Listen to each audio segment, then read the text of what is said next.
एक शादी, एक हनीमून और फिर एक सनसनीखेज हत्या।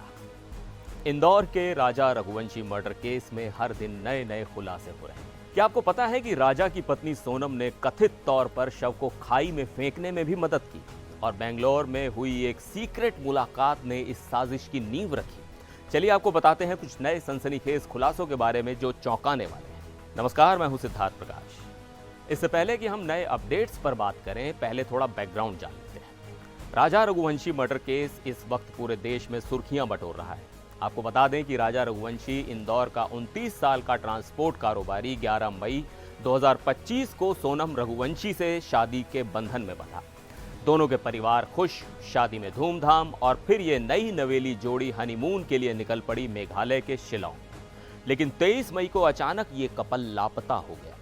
2 जून को राजा का शव वेई सावडोंग झरने के पास एक गहरी खाई में मिला। पोस्टमार्टम से खुलासा हुआ कि राजा की हत्या धारदार हथियार से की गई, सिर पर 2 गहरे घाव। लेकिन सोनम का कोई पता नहीं। सबको लगा शायद सोनम भी खतरे में है, मगर कहानी में ट्विस्ट तब आया जब 9 जून को सोनम अचानक उत्तर प्रदेश के गाजीपुर में एक ढाबे के पास पुलिस के सामने सरेंडर कर देती है। अब सूत्रों के हवाले से जो जानकारी मिली है वो आपके होश उड़ा देगी। पुलिस का दावा है कि सोनम ही इस हत्याकांड की मास्टरमाइंड थी। जी हां, सोनम ने अपने कथित प्रेमी राज कुशवाहा के साथ मिलकर इस साजिश को अंजाम दिया। और चौंकाने वाली बात यह कि इस साजिश की शुरुआत बेंगलोर से हुई। सूत्रों की माने तो बेंगलोर में ही राजा की मुलाकात आरोपियों से हो चुकी थी।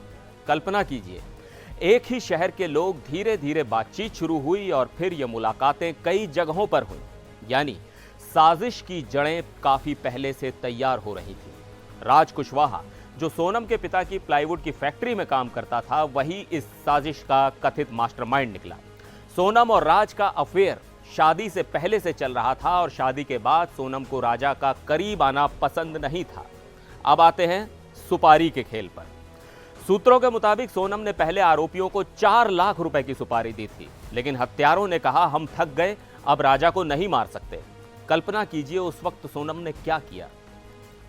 उसने 4 लाख को बढ़ाकर 20 लाख रुपए का ऑफर कर दिया। जी हां, 20 लाख रुपए में अपने पति की हत्या की डील पक्की कर दी। 16 मई को इंदौर के सुपर कॉरिडोर के एक कैफे में यह साजिश रची गई। राज कुशवाहा ने अपने 3 दोस्तों विशाल चौहान, आकाश राजपूत और आनंद कुर्मी को साथ लिया। सोनम ने इनके रेलवे टिकट बुक करवाए और ये तीनों मेघालय पहुंच गए। राज कुशवाहा का आखिरी वक्त पर मन बदल गया और वो नहीं गया, लेकिन उसने फोन से पल पल की अपडेट ली।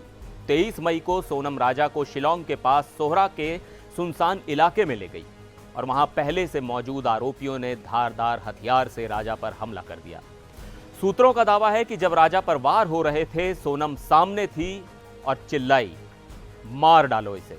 और फिर हत्या के बाद सोनम ने कथित तौर पर आरोपियों की मदद की, राजा के शव को खाई में फेंकने में। हत्या के बाद सोनम और आरोपी शिलांग से गुवाहाटी गए, फिर अलग अलग दिशाओं में भागे। सोनम ट्रेन से सिलीगुड़ी फिर इंदौर पहुंची, जहां उसने राज कुशवाहा से मुलाकात की।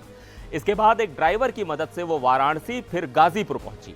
9 जून को दबाव बढ़ने पर सोनम ने एक ढाबे से अपने भाई को फोन किया और सरेंडर कर दिया। पुलिस ने अब तक सोनम, राज कुशवाहा, विशाल, आकाश और आनंद को गिरफ्तार कर लिया है। खून से सना हथियार, रेनकोट और कॉल रिकॉर्ड जैसे सबूत भी बरामद हो चुके हैं। लेकिन सवाल अब भी बाकी है, क्या सोनम का मकसद सिर्फ प्रेम था या पैसे और गहनों का लालच भी था? यह मामला अभी गर्म है। मेघालय पुलिस एसआईटी के साथ जांच कर रही है और परिवार सीबीआई जांच की मांग कर रहा है। तो ये थे राजा रघुवंशी मर्डर केस की सनसनीखेज कहानी के अभी तक के अपडेट्स। अगर आपके पास कोई सवाल या थ्योरी है तो कमेंट बॉक्स में जरूर लिखें। मिलते हैं अगले वीडियो में, तब तक के लिए नमस्कार।